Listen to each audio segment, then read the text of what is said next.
That's perfect. Right there is perfect. Yes, very good. That's good. That's perfect. It's Wednesday.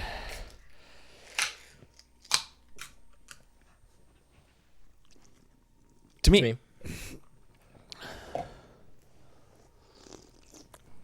Oh, yeah. Here we are, content heavy. Tasty.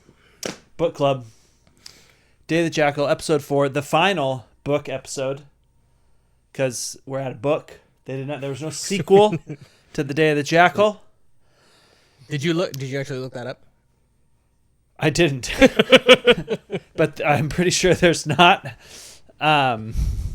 Good question. I mean, I know there's going to be a sequel to the television show that we've watched. But we don't know where that ends. But we don't know how that one ends. We know how this ends because in the middle of the book. You and I, of course, both finished our homework. Correct. Why don't you give me the old summary this time? Okay. A little closer. Been a couple of days, but let's see. So we left off last reading as he was about to go and have coffee with that girl at the restaurant. Lady. Essentially, yeah, that's exactly where we left off. The one with the heavy bosom. Madame la Baronne de la Chalonnière. That actually matters because we start in on the next chappie. They go and do have that coffee. They have a little bit more. The adults, they have an after coffee, après café. I don't know that in French yet. I haven't gotten that far in my lessons. But after coffee, and then they do go upstairs and they stay up for too long. So late. He has to wake up late. He goes and gets his intel and finds out they're onto him again. I think you are thinking of later on. No, he gets a thing. He has to check out. But she's already left the hotel. Yes, after she leaves, he gets up late. He goes and talks on the phone to our double agent lady. Valmy. And gets... Well, it's the third party. It's not even her. Yes. She's the one getting intel yet. But gets the news that they're on to his Dugan alias. Alex Dugan is dead. And they have a description of the car as well, because Dugan did rent the car.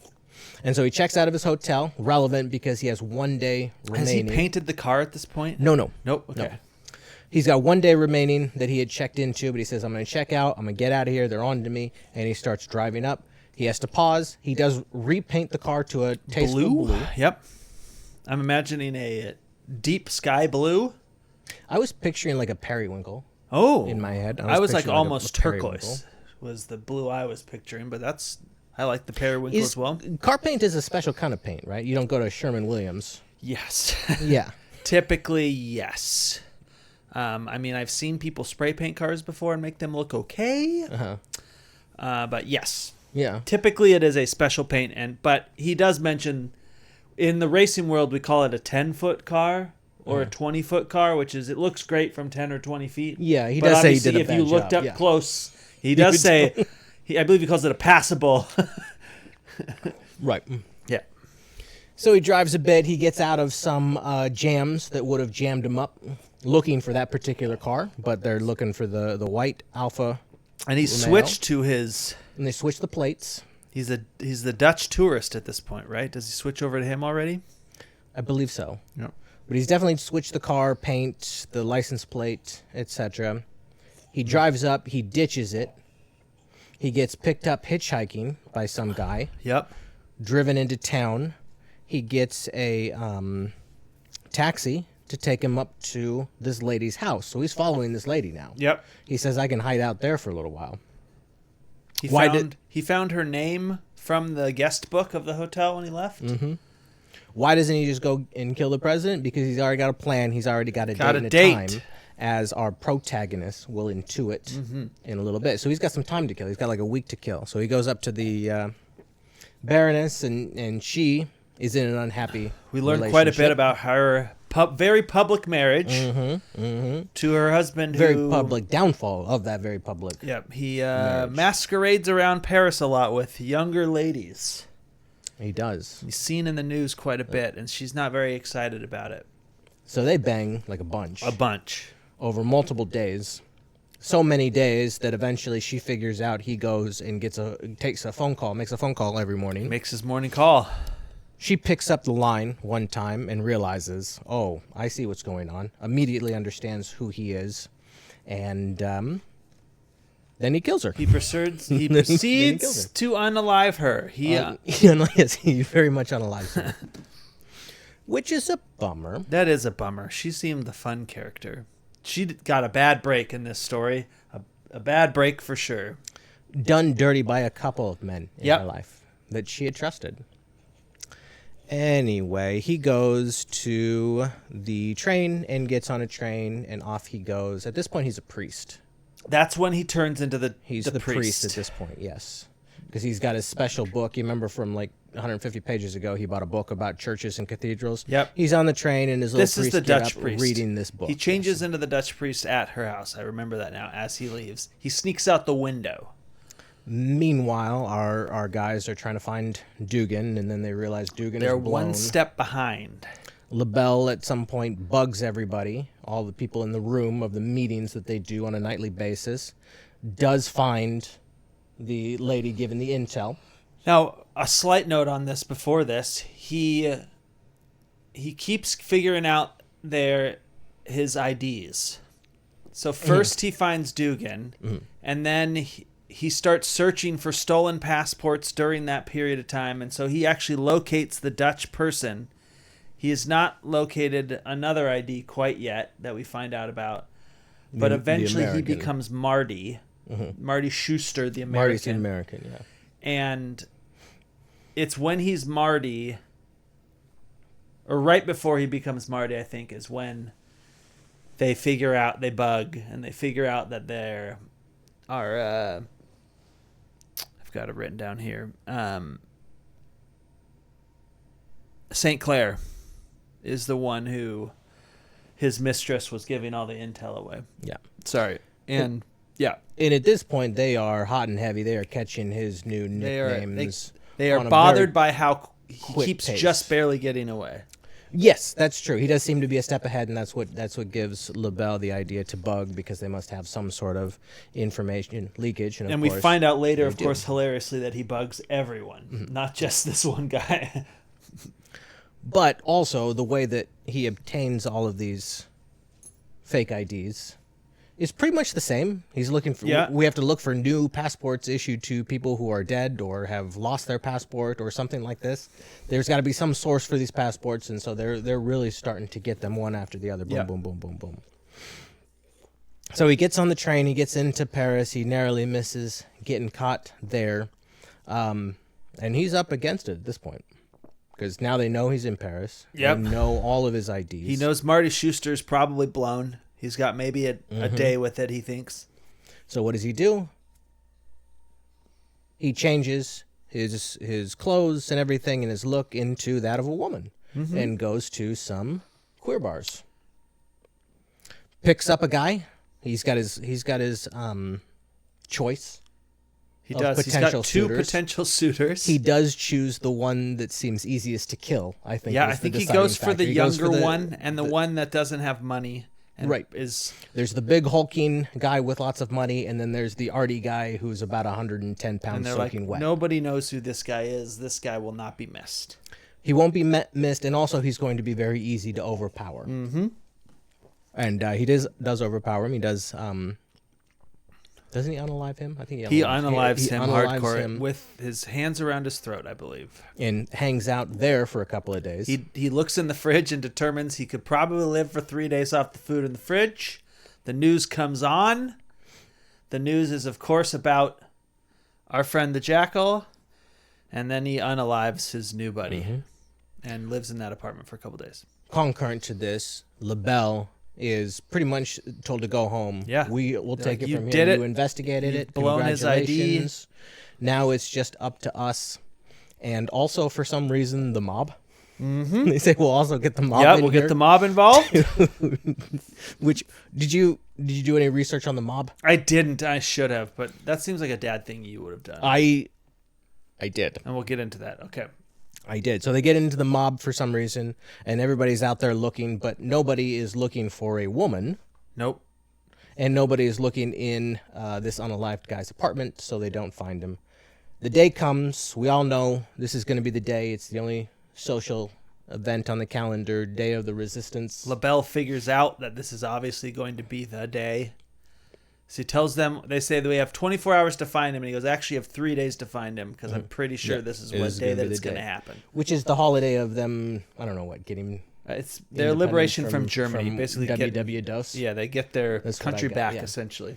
So the president has a couple of stops, and then the last stop, he's got to give some medals. This is going to be the point where the assassination attempt will occur. Yep. Our guy has one more disguise in him.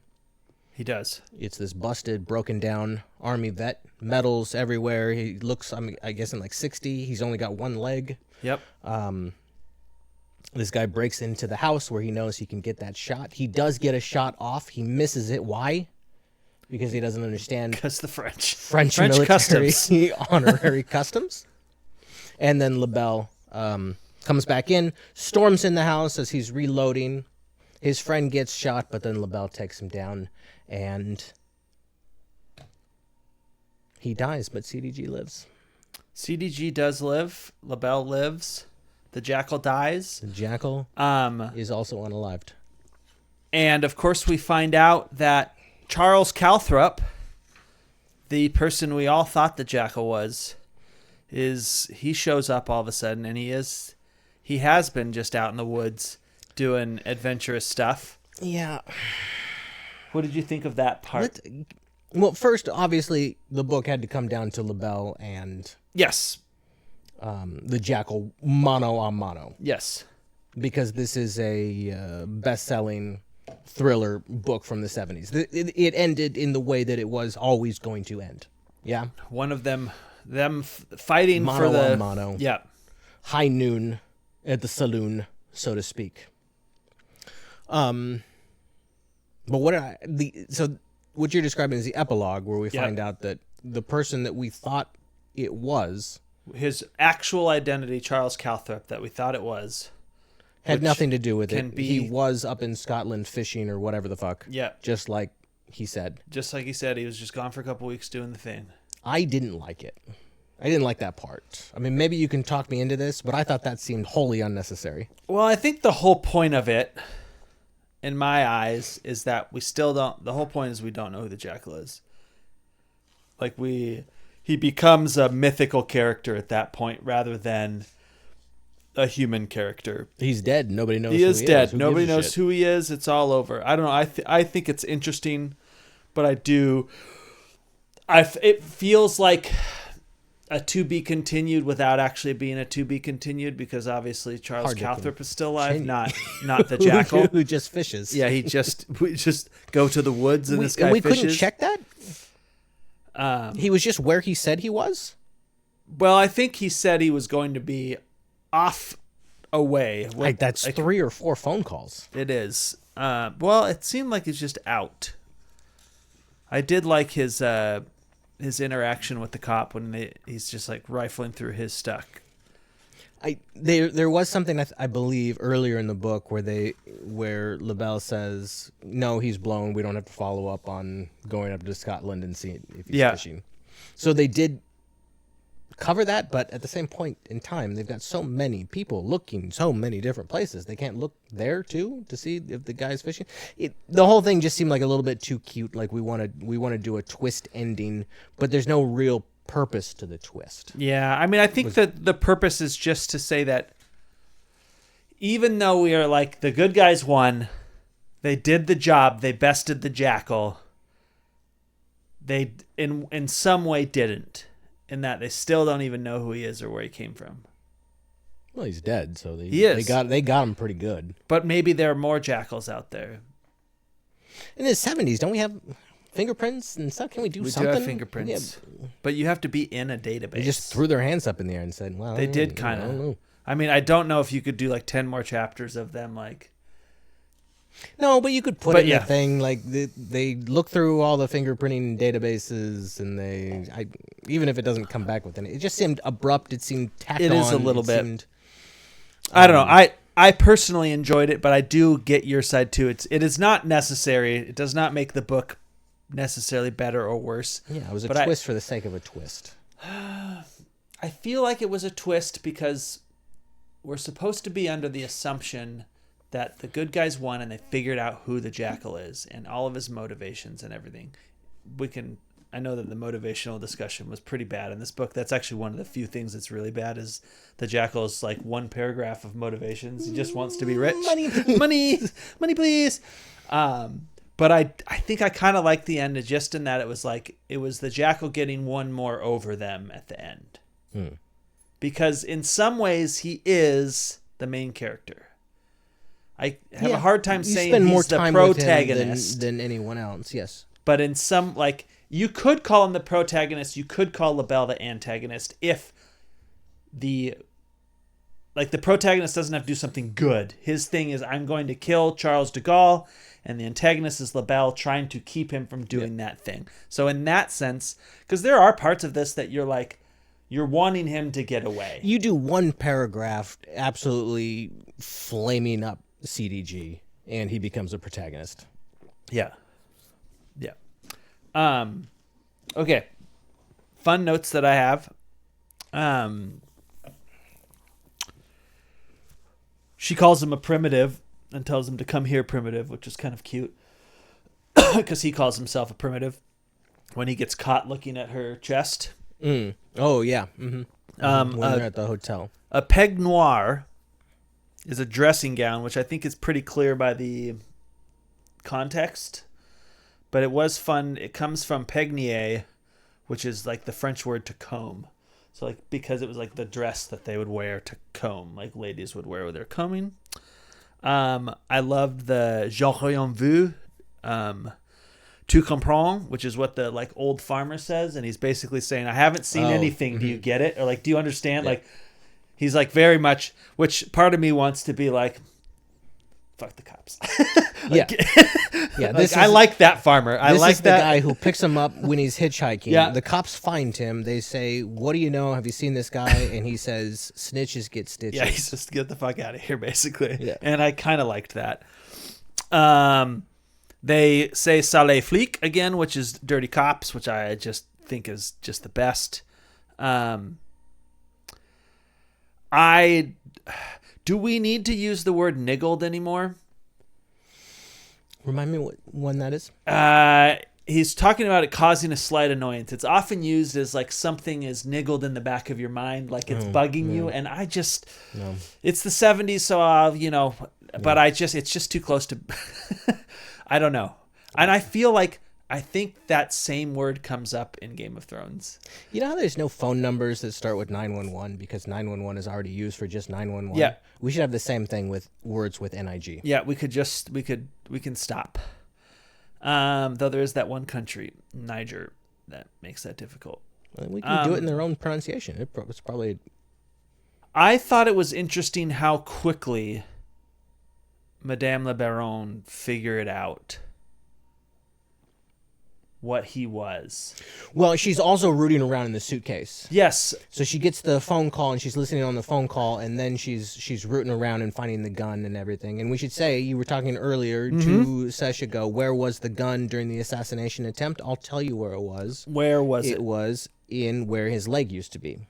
But his leg was just folded up like a little flamingo. It wasn't. It wasn't? No. That's what I got out of it. The gun was his crutch. His crutch. But he had a full arm crutch. And so part of it was in there, and I guess part of it was... I think you probably had a piece of it hidden in there. Yeah. So she's finding all of those accoutrements. But that's what he was... that's what the guy was building, was this aluminum crutch for it. Which, actually stainless steel. So the guy was wrong. I loved on page 331, he essentially was like, I'm too old for this shit. LaBelle? LaBelle, yeah. How lucky was it that van broke down out in the woods? Though I don't know if because the van was the taxi. I think that would have broken it pretty wide open. I thought it was interesting that he didn't immediately recognize the voice wasn't the voice of his other guy. I thought he did. I think it was he figured it out very quickly. Yeah. But I think he figured out more from that because he goes off for a while. He goes, "No news, huh?" he's kind of like, there's no doesn't news? seem That right, doesn't yeah. seem right. And then he kind of was like, yeah. I couldn't tell. There's a moment where he goes, "Damn that man LaBelle," he thought savagely, but smiled broadly at the waitress. I can't tell if that was about the waitress, because he's like, if it was trying to show that he can multitask and be pissed in his mind about this thing, but he can play the part of like, super nice guy. Or it was him smiling about LaBelle kind of being on to him. I took it the second way. That's this kinda has how been I mono did. on mono the whole time. Game recognized game. When St. Clair leaves the room, because it's his mistress's voice on the tap, and then he says he goes to write up his resignation, I felt that wasn't true to his character, because he's very much like the social climber, and I feel like he would put up much more of a, you're going to have to smash this roach before I disappear. He went out very quickly. Yeah. Not that it was too important to I was a little bothered that this super professional assassin didn't have some false IDs and fake ID backups that weren't stolen in the last month. They didn't have like one or two for like, I got to lay low for a minute. I've got this other like passport that I can get into a hotel with. I was a little irritated that he didn't know that CDG was going to give these guys a smooch, and that's where that also seemed that seemed a little out for the preparation, the meticulous preparation of every single other thing. Yeah, to not understand. He sat out there with his newspaper. He envisioned it all. Maybe he'd never seen a French ceremony before, and TVs weren't multiple available, pages of him driving out to the woods to shoot a watermelon. Yeah, and walk the fuck back over there and do the sights and da da da da da da. And the author's even making a little bit of fun of him, saying that's not what English people do, but it's what French and many other countries do. Yeah, they definitely say it as it's something that the English don't understand. Yeah. I have something here on 341.9. I said they buried the lead. What was that? He's describing how they figured out that he's the this American Charles Schultz or Marty Schultz, and he goes off for like several paragraphs explaining why it's not several of the other IDs. He's like, we've got four IDs we could be. One's very big, one's 6 and I think that information's 11. important, but I feel like if you're in a race to find someone and you have a determination, you're like, here's who it is. If you'd like to know why, we can break it down, but like maybe make the calls, and then I'll tell you why I don't think it's the other people. You can have all the information instead of let me do the homework for you. And then I'll give you the multi-choice answer at the end. Can we cross off the one who's black? Is that possible? Yeah. Yes. Okay. Good. Can we cross off the one that's 4'3"? Yes. Okay. There was some dirty French words in there about that the cops were calling him in the car that I'm not going to get into specifically, but there was. I looked a couple of those up and I was like, "Ouch! Those are not nice things." I don't know how I felt about him dressing up as a pixie, if you will, as like a way to get through it. I think it makes sense. Dressing up as a woman? Yeah. We started that part, and I said, this is a book that was written 50 years ago. Yeah. I'm going to have a problem with this. I don't know. It ended up... But I feel like they still do that in movies. Like, all the time. It feels very much like white woman-esque of a joke. And I don't think I was bothered by it. I think I was bothered by some of the language that was just kind of used. Well, certainly the language that the cops use during the various security checks that he gets through by flirting with the cops and using their homophobia to not get a full pat down, as it were. The part where he unbuckles his leg, I feel like he wrote this book as if it was going to be a movie. I wrote that it was very cinematic. Where there's like the Jackal opened the front of his coat, reached for the waist, and unbuckled the harness that kept his right leg strapped up under his buttocks. As he straightened the leg and flexed the cramped knee, his face tightened with pain. He spent several minutes allowing the blood to flow black. It just felt like the unveiling moment. Yes, this is when he's. This is the end of when he gets into the room, getting ready to shoot the. Yeah, it reminds me of the end of The Usual Suspects. Yes, and that's this is the moment. The only thing I have on here is like a serge blouse that the guard was complaining about being itchy. It's just like a military, I wrote olive green, but it doesn't have to be olive green, but it was like a military coat that kind of replaced stuff. Thoughts on the book? It was good. Very propulsive. I think I picked up that last section, finished it in one fell swoop. I had that. I remember that feeling when I first read the book, and I had it again where I was like, the end of this gets very exciting. And yeah. It is a page turner where you're like at the end you're like, and it's predictable, but that's also part of the propulsion. Is it's very easy to read. It very quickly became a movie. Very quickly. This was several years. I think I said 72. I think it was 71 and 74 is when the film came out. Yeah. Which we will consume this evening. We will. We're going to watch that film. We're going to talk about that film. The guy at Scarecrow, when I went and picked up the film, said, "Have you seen this?" And I said, "No." And he said, "Oh, it's wonderful." And I said, "We just recently reread the book, and we're going to watch it." And he said, "Oh, I'm glad you're starting here and not the TV show." Not that he's dogging the TV show, but he said it's good that you're going back to this first. The folks at Seattle Scarecrow, no free ads, but they know what they're talking about. They know film. They know film. I can tell you a couple of things. Yeah. From the book. Oh, that's right. You have some I'll tell information. you a couple of things. So I did read that he spent time in the Paris office of the author, obviously, the Paris office of BBC. No, of Reuters, which is where this is what kind of spawned him to want to write this. So he was kind of living there during this Charles de Gaulle era. I don't know if specifically there or just close to it, but he spent a bunch of time in Berlin and Paris, and so that kind of drove him to write this book.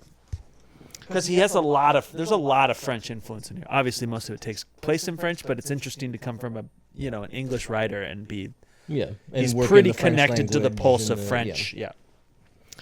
The method for acquiring the false identity and UK passport is referred to as the Day of the Jackal fraud and was a well-known security loophole in the United Kingdom until what year?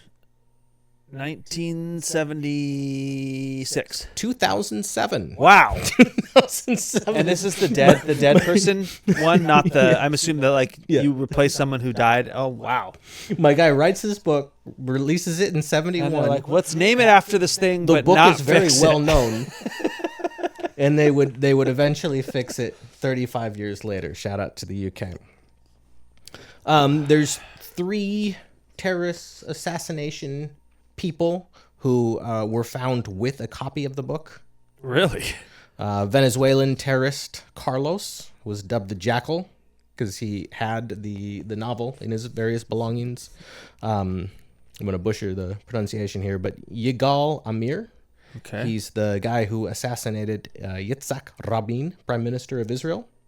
Had a Hebrew translation of the Day of the Jackal in his possession.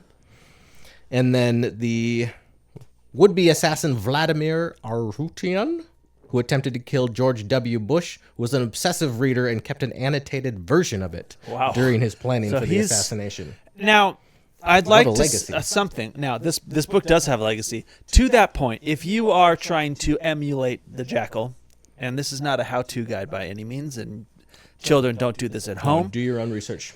Don't just base all of it off of a novel.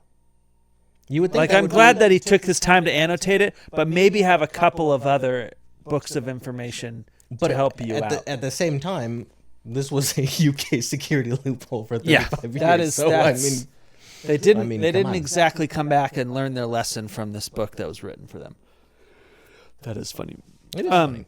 Do you have more before you wanted to talk about because you did some research on the mafia, the French mafia. Corsican. Yep. Corsican mafia. Just some light reading. It's analogous to the five families in America. They worked with the five families in America, analogous to the Sicilian mobs.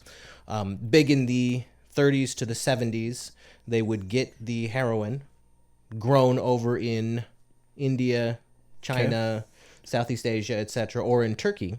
They would get that over to Corsica, to Marseille. Manipulate it, manufacture it, take the raw poppies, make the final, make it into that good, the refinery, that if you 98% pure, and then ship that over to New York to the five families. In America, and that was the U.S. heroin trade. It was called the French Connection. You might remember that from the film, The French Connection.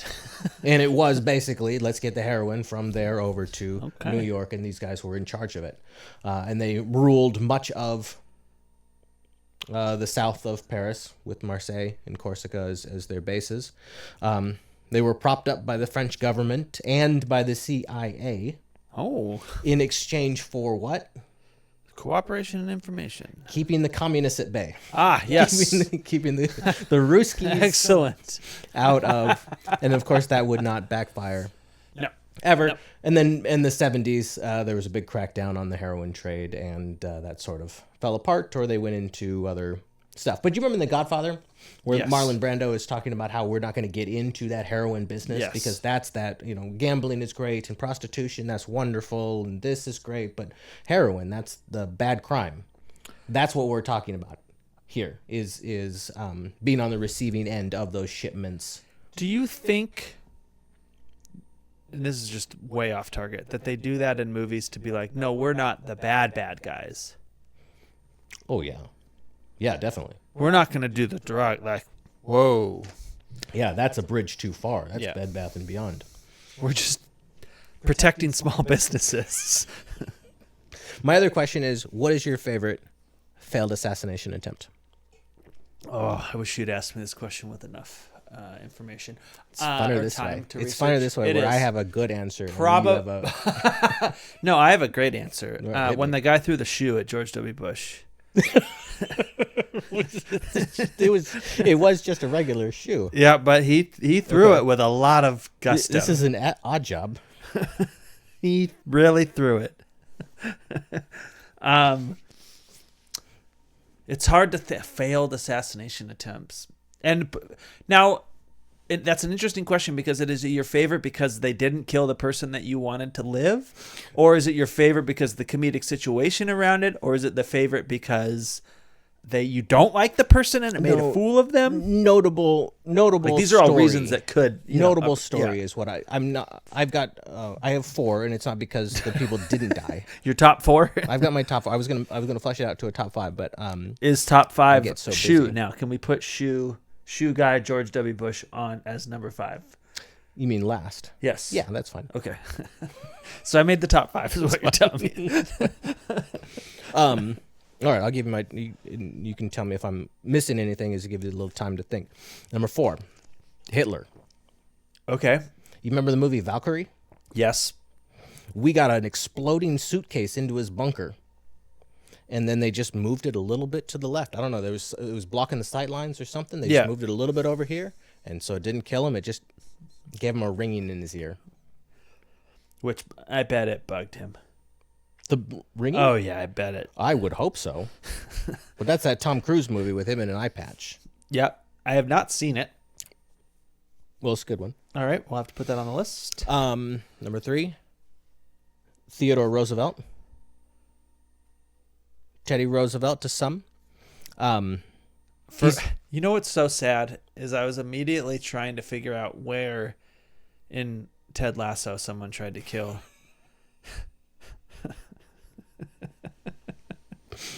Because we call him Theodore Cowboy all the time. I know who Teddy Roosevelt is. You know who Teddy Roosevelt is. I absolutely. You've heard of Teddy Wonderful Roosevelt. Mustache, great glasses, hardy fellow. You know how his archetype, yes. I guess. Burly hunter type of guy. Basically Robert Baratheon. Yeah. Yes, yeah. He's going up for president, and he's on a third-party ticket, and he's going up and giving a big speech, and he's got a big speech that's bundled in his belly. He's keeping it here. It's 50 pages thick, this speech that he's going to read off to somebody. To the gathered. And this is, of course, people. What, the 20s? I think it's 28, I want to say. Okay. Maybe something like that. Early 1900s. Famous, not very good bullets at the time. Yeah. So a guy shoots him, hits him. The speech blocks it, these 50 pages, but it still gets him. It still hits him, and he's just doesn't blood. Have the impact that it... Teddy Roosevelt does still pull out this 50-page speech, gives it as he's just flowering blood out of his stomach, gets through the whole speech, and then goes to the hospital and is fine. Didn't get pneumonia like another famous president.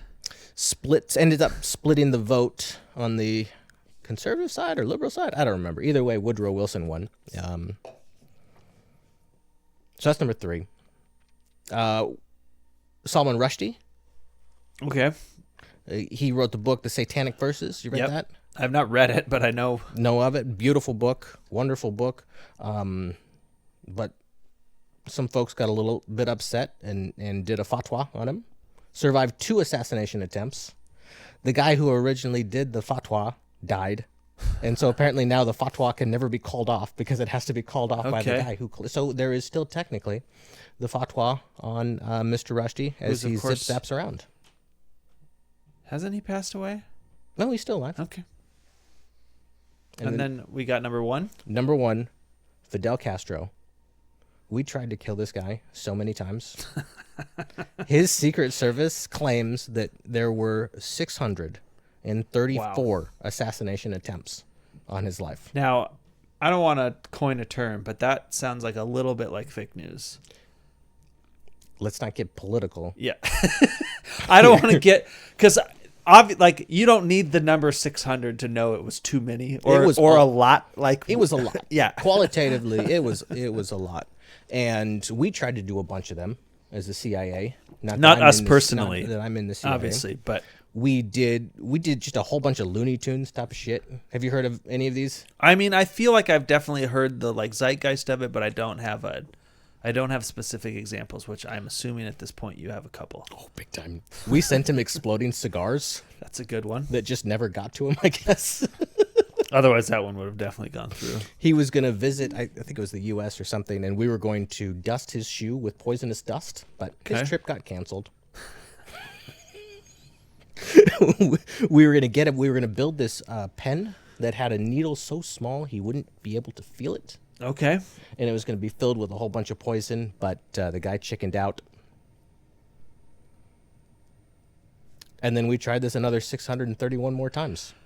Is there a book about just the batshit CIA 70 stuff? Like just one, like, because I know there's a ton of books about particular events, but because like the CIA, aren't they the ones that like tried to come up with like the gay gas and other things like that, where they're just like, we're really going to get them.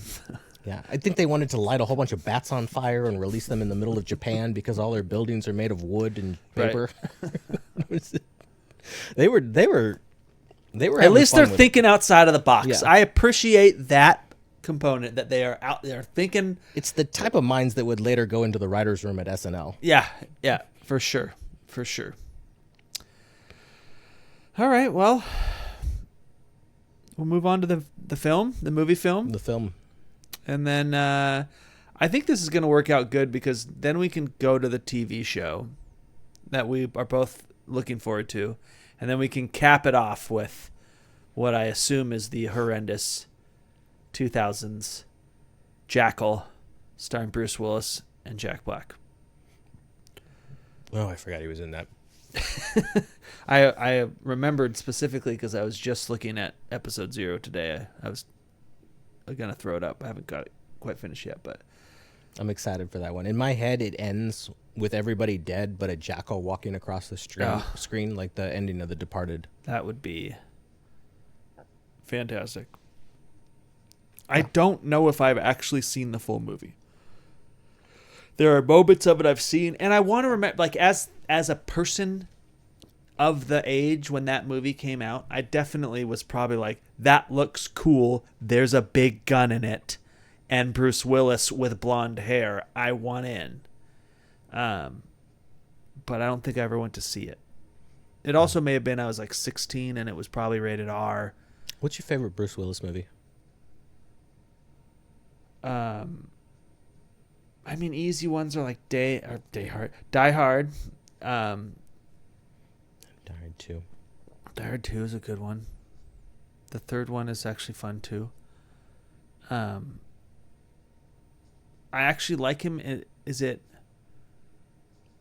not Gross Point Blank. What's the one with him and the guy from Friends? You know exactly what I'm talking about, It's like something about yards. Yeah, 10 full the yards. whole 9 yards. Whole 9 yards. I think so. Yeah. Which that one is actually pretty fun. I like Bruce Willis when he shows up not as the main guy. I think he's a really good Bruce Willis rules. second cast. Was he in The Fifth Element? He was in I was actually just gonna say The Fifth Element. He's great in The Fifth Element because he's just grumpy the whole fucking time. Sixth Sense.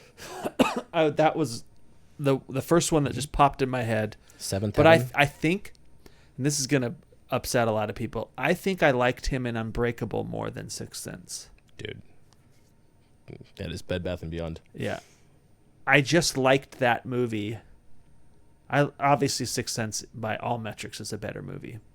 I like Bruce Willis's character in Unbreakable, and I love that Unbreakable did the superhero origin story better than I think most Marvel movies have done. And I want to say before they'd really done it. Yeah. Was Unbreakable after Iron Man? I thought it was before. I want to say. I feel like it was before. Would be like 97-ish. Yeah. And Iron Man was. And it was when 3? It was when our boy Shyamalan could actually still write a twist too, because I think the twist on that was pretty good. It's a little predictable, but still good. Yeah. And it was also when trailers didn't give away the entire film. I remember being a little bit disappointed by it in real time, but I think that was more about how dope Sixth Sense was. Yeah, Sixth Sense, that twist is one that will top 3 twists in films put ever. A twist then in every single movie. Yeah, that has been an issue with his films, because now you're just waiting for the twist. Yeah, like in Signs, no spoilers, but remember when all the aliens died just because water? Yeah. Yeah, that sucked. Which, by the way, that's just War of the Worlds. Yeah, but that was much better. Yeah, but I mean, your twist is the twist from the 50s. Yeah. That's come on, man. Yeah.